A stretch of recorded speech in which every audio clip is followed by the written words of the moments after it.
You know what loses more games than anything else? Toxicity. If you have friends who are toxic, link this video to them. And anyways, let's talk about it. Hey, what's up guys, it's Turbo here and welcome to a brand new video. And yeah, CSGO has a pretty big problem that so many people overlook. So the first step to solving a problem is to learn about it. And I read a fascinating research paper about toxicity in League of Legends, but CS is still another esport and all the principles still apply. So let's end toxicity, boys. It literally does nothing but make the game less fun, plus the lack of coordination will lose you countless games. CSGO is more of a mental game than anything else. It's a team-based tactical FPS, and that's the keyword right there, tactical. If you want to win, communication and teamwork is crucial, and toxicity can make it impossible. In CSGO, you either win as a team or you lose as a team. To win, you need to practice the three main pillars: mechanical skill, aka your ability to aim, game sense, aka your knowledge and understanding of the game, and finally, the glue that holds it all together is communication, and that is giving useful callouts and helping your team with info. To have the best chance of winning, you need all three, but toxicity is the antithesis of teamwork, and it often leads to negative emotions like tilt and anger. For everybody to play at their full potential, they overall need to have a good experience, and it's imperative to have a friendly and helpful team where everybody is on the same page. But what is toxicity? So based on the research paper, which is linked below, the 5 main types of toxicity are communicative aggression, which is flaming teammates and generally being rude. This is often caused by a lack of good communication skills, and also this is the kind of toxic behavior that results in teammates becoming tilted, and honestly nobody wants to be around an asshole. The next type is cheaters. Simply put, they use third-party tools to give themselves an unfair advantage, and it ruins the competitive integrity of the game. The best way to deal with them if they're blatant is just to report them. Next up, we have hostage holding, and this is a team who intentionally doesn't let the game end. It's more of an issue in League, but I've personally experienced it in Counter-Strike a few times. It's usually done by blatant cheaters or smurfs, and it wastes everybody's time. Now we have MEDIOCRITISIZING. This is essentially just talking down to teammates who are simply having a bad game.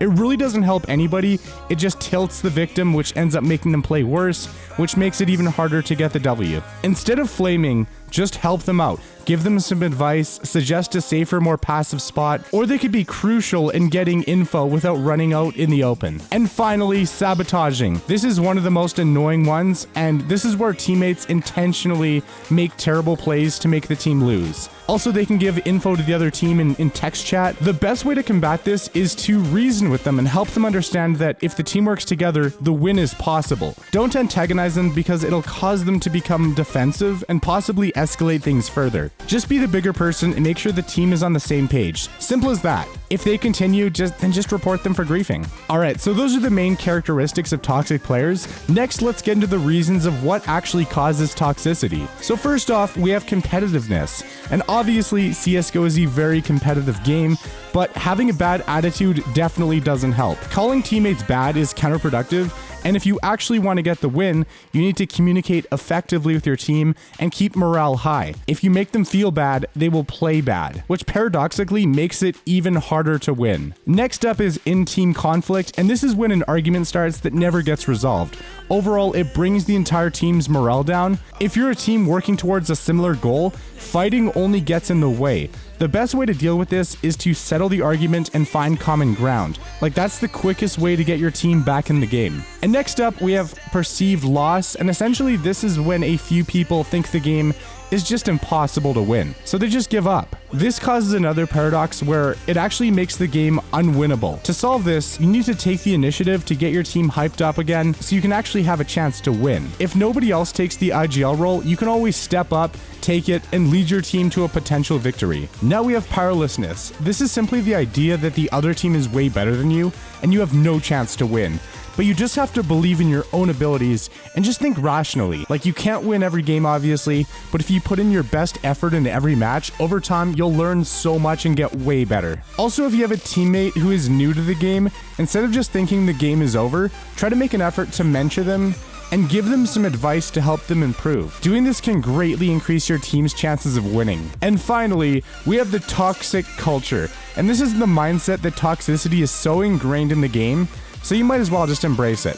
However, this mentality is counterproductive and it just leads to losing more games. If you truly want to win and become a better person/player, you need to act mature and just do what's best for your team. Just because people are toxic, that doesn't mean you have to join them. You know, take the high road. Trust me, I know from experience, having a negative mindset makes you feel terrible and it gets you nowhere. Like, always remember that there are always good, positive things to look forward to. You just need to realize it. Naturally, we're more interested by negative things, but our mind is incredible and it can do anything if you put the time and effort in. Even if you lose a game, it's not the end of the world. Every loss is an opportunity to learn and self-reflect on your gameplay.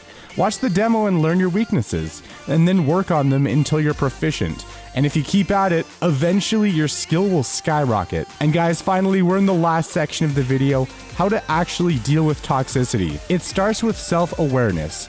Learn and understand yourself and your thought process in stressful situations. And honestly, meditation can be a very useful tool. Shout out to any Dr. K fans out there. If you start to slip but realize it, you can always stay on top simply by practicing mindfulness. Take those negative emotions, take your ego out of the equation, and think about it rationally, from another person's perspective. Imagine if you saw someone else acting like that. Like, sure, everyone slips up from time to time, and if you say something toxic, the best way to salvage the situation is to just apologize to your teammates and move forward. Like, the faster you can do this, the sooner your team can get back on track. And I know not everyone's toxic. This is just specifically for people who do have toxic tendencies.